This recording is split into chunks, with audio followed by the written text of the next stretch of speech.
एक बेरोजगार पति और दरोगा पत्नी की कहानी। उत्तर प्रदेश के एक छोटे से गांव मधुपुर में सुबह की शुरुआत जलेबियों की खुशबू से होती थी। इसी गांव में राघव नाम का एक युवक रहता था। उसके पिता मोहन साहब गांव की सबसे पुरानी मिठाई की दुकान के मालिक थे। राघव एक सीधा साधा लड़का था जो कॉलेज से आने के बाद अपने पिता का हाथ बटाता था। लेकिन राघव की आंखों में कुछ बड़ा करने का सपना था। एक रात उसने अपने माता पिता से कहा, बाबूजी, मुझे दिल्ली जाना है यूपीएससी की तैयारी के लिए। मोहन साहब ने बस इतना कहा, बेटा, अगर सपना बड़ा है तो डर मत, दिल्ली जा। दिल्ली की भीड़ और तंग कमरों के बीच राघव ने 7 साल बिताए। उसने दिन रात पढ़ाई की। उसी दौरान उसका एक दोस्त था, अभिषेक। अभिषेक की आर्थिक स्थिति ठीक नहीं थी। कई बार जब अभिषेक के पास कोचिंग की फीस नहीं होती तो राघव अपने हिस्से के पैसे उसे दे देता और कहता, आज तू रख ले, कल भगवान देखेगा। राघव ने कई प्रयास किए लेकिन सफलता हाथ नहीं लगी। गांव से माँ राधिका देवी का फोन आता, बेटा, कब तक चलेगा यह सब, हमारे बाल सफेद हो गए हैं। राघव ने एक आखिरी प्रयास करने का फैसला किया और परीक्षा देकर मधुपुर लौट आया।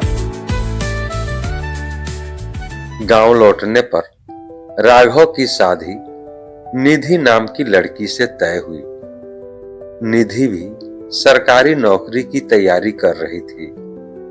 शादी के ही दिन खबर आई कि निधि का चयन पुलिस दरोगा यानी सब इंस्पेक्टर के पद पर हो गया है। पूरे गांव ने कहा कि राघव की किस्मत खुल गई, लेकिन उन्हें नहीं पता था कि यह सफलता राघव के स्वाभिमान की परीक्षा लेने वाली थी। निधि की पोस्टिंग शहर के एक थाने में हुई। राघव उसका पूरा ख्याल रखता। सुबह नाश्ता बनाना, कपड़े प्रेस करना और दोपहर में उसका टिफिन लेकर थाने जाना। शुरुआत में सब ठीक था, लेकिन धीरे धीरे निधि के व्यवहार में बदलाव आने लगा।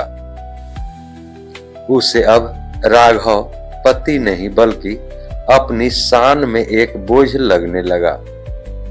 एक दिन जब राघव टिफिन लेकर पहुंचा तो निधि ने कड़क आवाज में कहा, तुम यहां मत आया करो, और अगर कोई पूछे तो कहना कि तुम मेरे पति नहीं हो। यह शब्द राघव के दिल को चीर गए, पर वह खामोश रहा। थाने में जब सहकर्मी निधि से पूछते कि राघव कौन है, तो वह झूठ बोलती कि यह घर का नौकर है। यह बात राघव तक पहुंची, लेकिन उसने कोई हंगामा नहीं किया। वह बस चुपचाप अपनी मां और पिता की सेवा में लगा रहता। उसने अपने भीतर एक गहरा सन्नाटा पाल लिया। एक दिन जिले में खबर फैली कि नए एसपी साहब हर थाने का दौरा करने वाले हैं। पूरे थाने में हड़कंप मच गया। निधि भी बहुत थकी हुई और तनाव में थी। अगली सुबह वह बिना कुछ खाए थाने चली गई। राघव ने हमेशा की तरह नाश्ता बनाया और टिफिन लेकर थाने की ओर चल पड़ा। थाने के बाहर सिपाहियों ने राघव को रोका और उसका मजाक उड़ाया। जब वह अंदर गया तो निधि उसे देखते ही आग बबूला हो गई। उसने सबके सामने चिल्लाकर कहा, तुम यहाँ क्यों आए हो? तुम मेरे पति हो, एक बेरोजगार आदमी। मैं दरोगा हूं और तुम मेरे लायक नहीं हो। तुम मेरी बदनामी हो। राघव की उंगलियां कांप रही थी। उसने बस टिफिन नीचे रखा। तभी थाने के गेट पर सायरन की आवाज गूंजी। जिले के नए एसपी साहब का काफिला अंदर आया। जैसे ही एसपी साहब अंदर आए, पूरा थाना सावधान की मुद्रा में खड़ा हो गया। निधि भी कड़क होकर खड़ी हो गई। लेकिन एसपी साहब की नजर अचानक किनारे खड़े राघव पर पड़ी। वे ठिठक गए। एसपी साहब धीरे धीरे राघव की ओर बढ़े और अचानक उन्हें सैल्यूट किया। पूरा थाना सन्न रह गया। एसपी साहब ने राघव को गले लगा लिया और पूछा, कैसे हो राघव?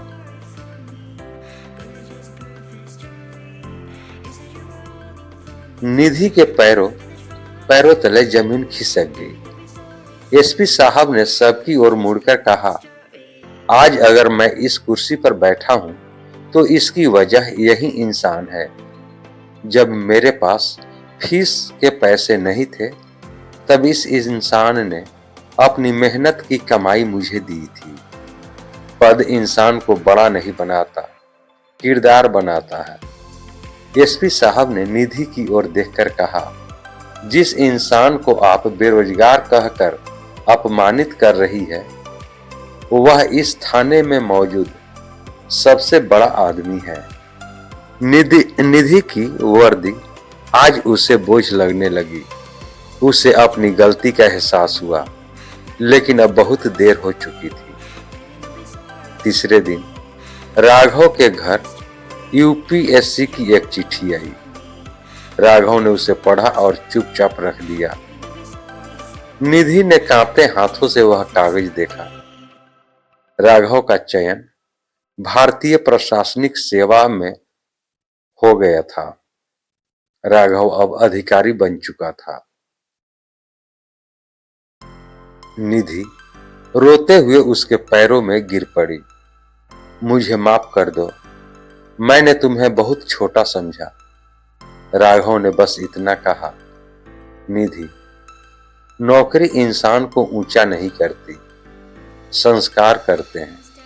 मैं बदला लेने के लिए अफसर नहीं बना, मैं सिस्टम बदलने के लिए अफसर बना हूं। राघव की कहानी हमें यह सिखाती है कि वक्त बदलता है, लेकिन इंसान की सादगी और उसका त्याग उसे हमेशा बनाए रखता है। मधुपुर का वह बेरोजगार पति आज जिले का सबसे बड़ा अधिकारी था, लेकिन उसका मन आज भी उतना ही शांत और विनम्र था जितना वह मिठाई की दुकान पर था। शिक्षा।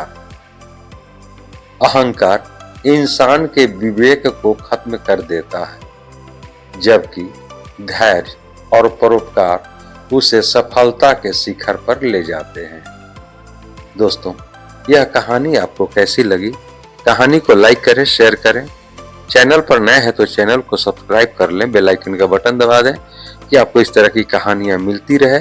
अब हम लोग अगले वीडियो में मिलेंगे, तब तक के लिए जय हिंद, जय भारत।